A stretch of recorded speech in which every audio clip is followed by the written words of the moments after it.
আজকে আমি বানিয়েছি পাস্তা। তো হ্যালো বন্ধুরা, তোমরা সবাই কেমন আছো? আশা করি ভালোই আছো, আমিও ভালোই আছি।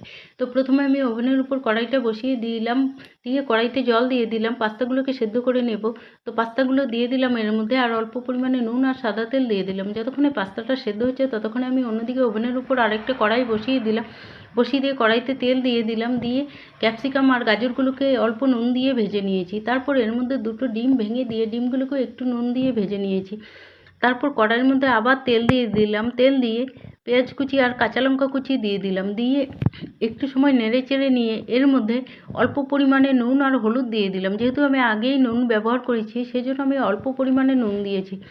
দিয়ে পেঁয়াজগুলোকে লাল লাল করে ভেজে নিলাম। পেঁয়াজগুলো লাল লাল করে ভাজা হয়ে গেলে এর মধ্যে সেদ্ধ করে রাখা পাস্তাগুলোকে দিয়ে দিলাম, দিয়ে আবার কিছুক্ষণ সময় ধরে রান্না করে নিলাম। তারপর এর মধ্যে ভেজে রাখা ক্যাপসিকাম আর গাজরগুলোকে আর ডিমগুলোকে দিয়ে দিলাম, দিয়ে আবার কিছুক্ষণ সময় রান্না করে নিলাম। তারপর এর মধ্যে দিয়ে দিলাম পাস্তা মশলা, দিয়ে আবার কিছুক্ষণ সময় রান্না করে নিলাম।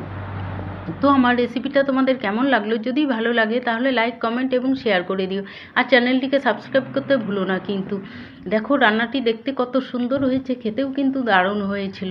তো পরের দিন দেখা হবে অন্য কোনো ভিডিও নিয়ে। ততক্ষণের জন্য টাটা, সবাই ভালো থেকো।